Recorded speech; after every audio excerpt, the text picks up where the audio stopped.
వెళ్ళొచ్చు. ఉక్కు ఫ్యాక్టరీని కాపాడింది మేము, ఈయన పోరాడారు, కాపాడింది మేము. మాకు రైట్ ఉంది ఇక్కడ. అందుకే కదా వచ్చింది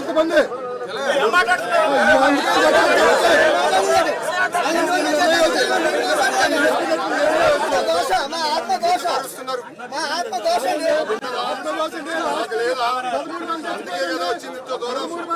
అందుకే కదా ఇంత దూరం. మీరు వచ్చి రాజకీయం చేయాలంటే బయటికి వెళ్ళొచ్చు. ఉక్కు ఫ్యాక్టరీని కాపాడింది మేము, ఈయన పోరాడారు, కాపాడింది మేము. మాకు రైట్ ఉంది ఇక్కడ.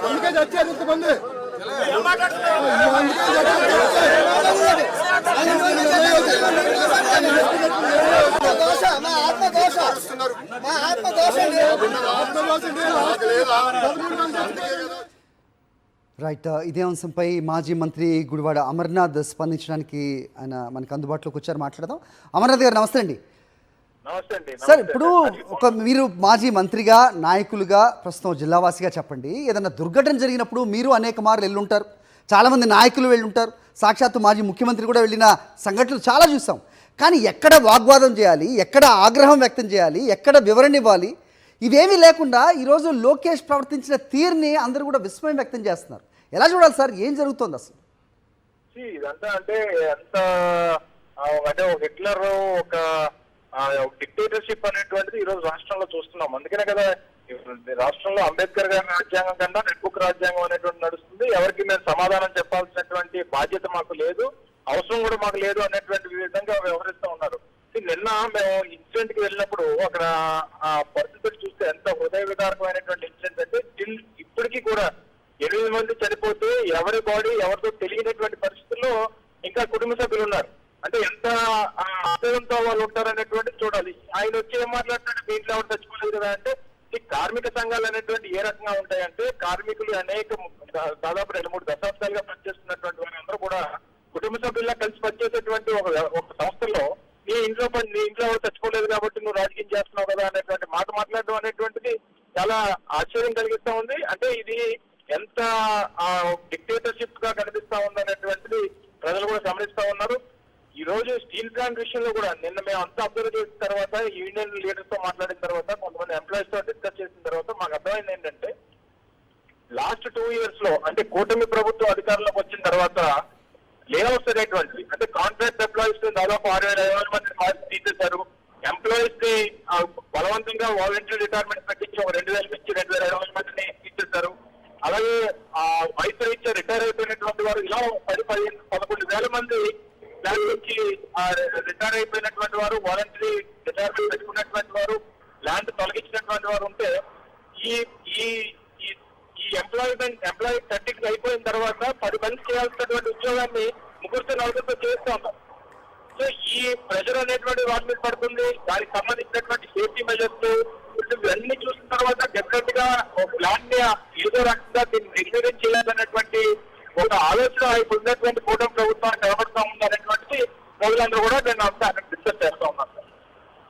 అయితే అమర్నాథ్ గారు, మరి ఈ బుక్ ఫ్యాక్టరీని కాపాడింది మేమే అంటూ ఆయన గుండెలు బాదుకుంటూ చెప్తున్నారు కదా.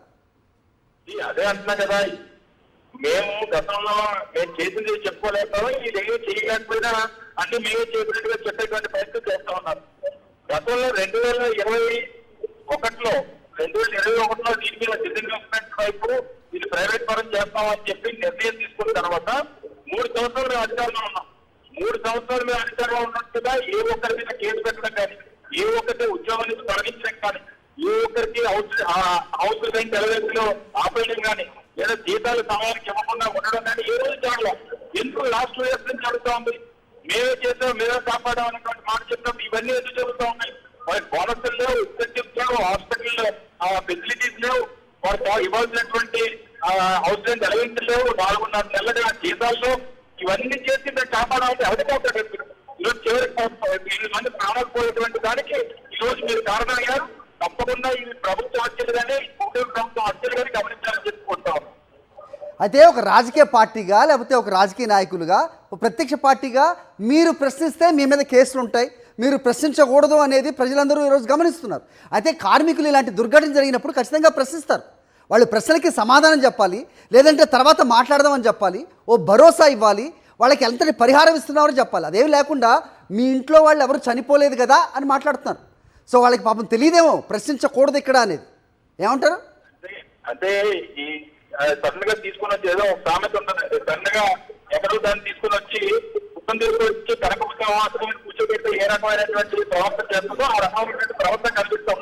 సో ఏదైతే ఈ రోజు ఉన్నటువంటి పరిస్థితుల్లో ఒక రకంగా చంద్రబాబు నాయుడు గారు కూడా మొన్న ఒక సందర్భంలో చెప్పారు, మీరు ఎవరైనా మాట్లాడితే ఎంప్లాయీ యూనియన్స్ ఎవరైనా మాట్లాడితే ఎంప్లాయీస్ ఎవరైనా మాట్లాడితే ఇవి స్పీడ్ వ్యక్తి పెడతాం అనేటువంటి బెదిరింపులు అనేటువంటి వ్యక్తినటువంటి రెండు అంశాలు చూస్తా ఉన్నాం.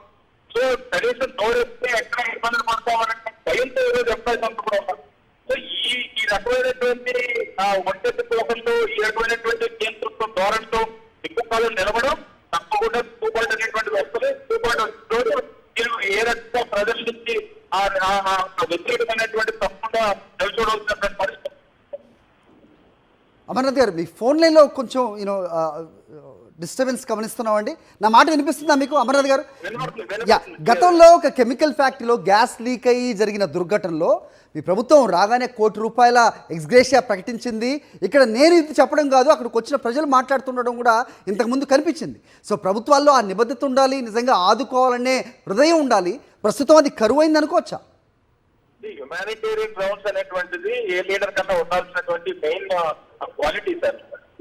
ఇప్పుడు నిజంగా మనం 10 కోట్లు ఇస్తే ప్రమాణం తీసుకురాలేం, కానీ ఒక బ్లడ్ విన్నర్ అంటే ఆ కుటుంబానికి సంబంధించినటువంటి వ్యక్తి, ఆ కుటుంబాన్ని నడిపేటువంటి వ్యక్తి, బ్లడ్ విన్నర్ గా ఉన్నటువంటి వ్యక్తి సడన్ గా ఈ రోజు లేకుండా పోయాడంటే మీరు ఎంత ఉదయ విధానంగా ఉన్నారంటే చిన్న పిల్లలు కొంతమంది 4 months బేబీ ఉన్నటువంటి వారి తల్లి చనిపోయారు, చిన్న పిల్లలు 1వ తరగతి 2వ తరగతి చదువుతున్నటువంటి పిల్లలు తల్లి చనిపోయాడు. సో ఈ పరిస్థితుల్లో కుటుంబ సభ్యుల భవిష్యత్తు ఏంటి అనేటువంటిది అగమ్యగోచరంగా ఉన్నటువంటి పరిస్థితుల్లో సహజంగా నాయకత్వం ప్రభుత్వాన్ని నడిపేటువంటి వ్యక్తులు కాపాడేటువంటి కార్యక్రమం చేయాలి. ప్లస్ రెండోది 2012-13లో ఒక ఇన్సిడెంట్ జరిగితే 19 మంది చనిపోయారు స్టీల్ ప్లాంట్ లో. అప్పుడు 25 లక్షలు ఇచ్చారు. 14 సంవత్సరాలు అయింది అంటే ఆ ఇన్సిడెంట్ జరిగి 14 సంవత్సరాల తర్వాత కూడా మీరు ఇదే 25 లక్షలు ఇస్తారంటే ఇప్పుడు ఉన్నటువంటి పరిస్థితుల్లో వారికి తప్పకుండా ₹1 కోటి అనేటువంటి ఎక్స్ప్రెషన్ ఇవ్వాలనేటువంటి నిన్న కూడా మేము డిమాండ్ చేస్తాం. వారి కుటుంబ సభ్యులకు ఉద్యోగం ఇవ్వాలని చెప్పి డిమాండ్ చేస్తాం. ఎట్టి పరిస్థితుల్లో ఇప్పటికన్నా ప్రభుత్వం దిగి రావాలి, ₹1 ఇవ్వాలనేటువంటిది రైతు కాంగ్రెస్ పార్టీ డిమాండ్ చేస్తాం. అమర్నాథ్ గారు, ఇక్కడ చాలా ప్రశ్నలు వస్తున్నాయి అమర్నాథ్ గారు. ఈ అసలు సేఫ్టీ ఆడిట్ అనేది జరిగిందా? నిజంగా ఇది యాజమాన్యాలు దీనికి బాధ్యత వహించాలి అనేది కరెక్టే అయినా యాజమాన్యాల మీద పూర్తిగా నెట్టేసి ప్రభుత్వం పక్క తప్పుకోవాలని చూస్తుంది అనేది చాలామంది అక్కడ వ్యక్తం చేస్తున్న కంప్లైంట్గా చూస్తున్నాం. సో అసలు మీరు పరిహారం ఇస్తారా లేదా అనేది కూడా క్లారిటీ లేదనేది చెప్తున్నారు. సేఫ్టీ ఆడిట్ జరిగిందా?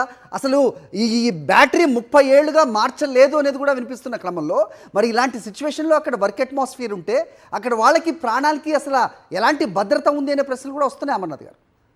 సార్ ఒకటి సార్, అంటే నిన్న వారితో డిస్కస్ చేసినప్పుడు ఏంటంటే సహజంగా ఎగ్జిక్యూటివ్ లెవెల్లో ట్రాన్స్పోర్ట్ అనేటువంటి ఉంటాయి. స్టీల్ ప్లాంట్ అనేటువంటి చాలా పెద్ద సంస్థ, ప్రభుత్వానికి సంబంధించినటువంటి సంస్థ. ఒక దీని కింద ఉన్నప్పటికీ ప్రభుత్వం రెగ్యులేషన్ అనేటువంటిది ప్రభుత్వం తీసుకోవాల్సినటువంటి బాధ్యత ఉంది. మీరు అన్నట్టు సేఫ్టీ ఆడిట్ విషయంలో కానీ ఎప్పటికప్పుడు మెయింటెనెన్స్ విషయంలో కానీ ఇవన్నీ తీసుకోవాలి. వీటన్నిటితో పాటు ఎగ్జిక్యూటివ్ కేటగిరీ ఒకటి, నాన్ ఎగ్జిక్యూటివ్ కేటగిరీ అనేటువంటి స్టీల్ ప్లాంట్ లో ఉంటుంది. సహజంగా ఎగ్జిక్యూటివ్ కేటగిరీలో ట్రాన్స్ఫర్ జరుగుతూ ఉంటాయి. నాన్ ఎగ్జిక్యూటివ్ కేటగిరీలో సహజంగా పూర్వం నుంచి పనిచేసినటువంటి వారు అక్కడ కంటిన్యూ అవుతూ ఉంటారు. ఎందుకంటే అక్కడ ఉన్నటువంటి మిషనరీతో అకస్టమై ఉన్నారు, ఏ రకంగా పనిచేస్తుంది, మెయింటెనెన్స్ ఎప్పటికప్పుడు చేయించాలి అనేటువంటి ఇది కూడా ఎంప్లాయీస్ గా ఉంటుంది. కాబట్టి వారు కంటిన్యూ అయ్యేవారు. కానీ లాస్ట్ 2-3 months నుంచి నాన్ ఎగ్జిక్యూటివ్ లో కూడా ట్రాన్స్ఫర్స్ అనేటువంటి పెట్టారు.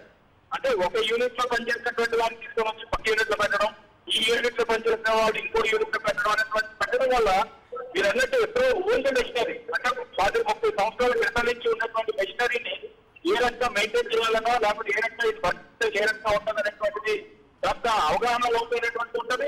వర్క్ ప్రెషర్ అనేటువంటిది ఎక్కువ ఉంది. దాంతో పాటు ప్రొడక్షన్ లింక్డ్ శాలరీస్ అనేటువంటి అంటే నువ్వు ఎంత ప్రొడక్షన్ తీసుకొస్తే నీకు శాలరీస్ కూడా అంటూ ఇస్తావు అనేటువంటి విషయాలు కూడా గడిచినటువంటి 3 మాసాల క్రితం వాళ్ళకి ఒక సర్క్యులర్ రావడం, వాళ్ళు ప్రెజర్ పెరగడం ఇవన్నీ జరుగుతూ ఉన్నాయి.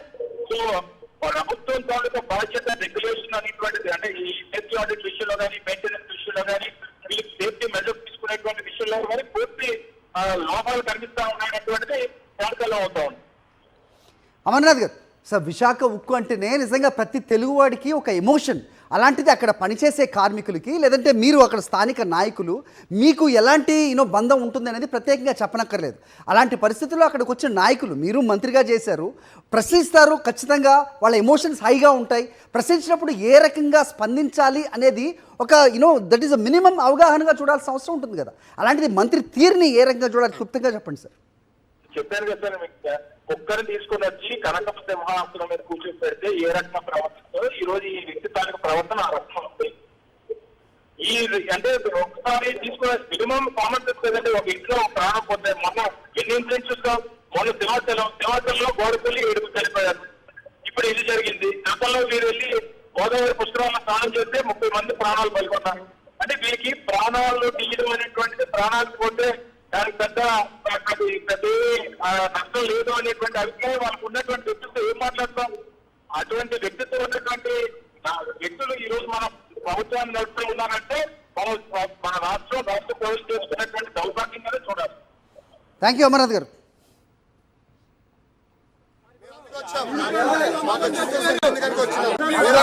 లేదు మీ కుటుంబంలో మాకు చనిపోయింది ఈ కుటుంబంలో, పాపం ఈ కుటుంబంలో చనిపోయారు. మేము అందుకు వచ్చాం. మాకు ఎందుకని వచ్చినాం. మీరు అక్కడ పనిచేయడం లేదు మీ కుటుంబంలో మాకు చనిపోయింది ఈ కుటుంబంలో, పాపం ఈ కుటుంబంలో చనిపోయారు. మేము అందుకు వచ్చాం. మాకు ఎందుకని వచ్చినాం. మీరు అక్కడ పనిచేయడం లేదు మీ కుటుంబంలో మాకు చనిపోయింది ఈ కుటుంబంలో, పాపం ఈ కుటుంబంలో చనిపోయారు. మేము అందుకు వచ్చాం. మాకు ఎందుకని వచ్చినాం. మీరు అక్కడ పనిచేయడం లేదు మీ కుటుంబంలో మాకు చనిపోయింది ఈ కుటుంబంలో, పాపం ఈ కుటుంబంలో చనిపోయారు. మేము అందుకు వచ్చాం. మాకు ఎందుకని వచ్చినాం. మీరు అక్కడ పనిచేయడం లేదు మీ కుటుంబంలో మాకు చనిపోయింది ఈ కుటుంబంలో, పాపం ఈ కుటుంబంలో చనిపోయారు. మేము అందుకు వచ్చాం.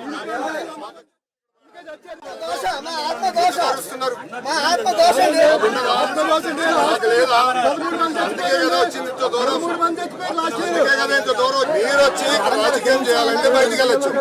ఉక్కు ఫ్యాక్టరీని కాపాడింది మేము, ఈయన పోరాడారు, కాపాడింది మేము. ఒక రైట్ ఉంది ఇక్కడ.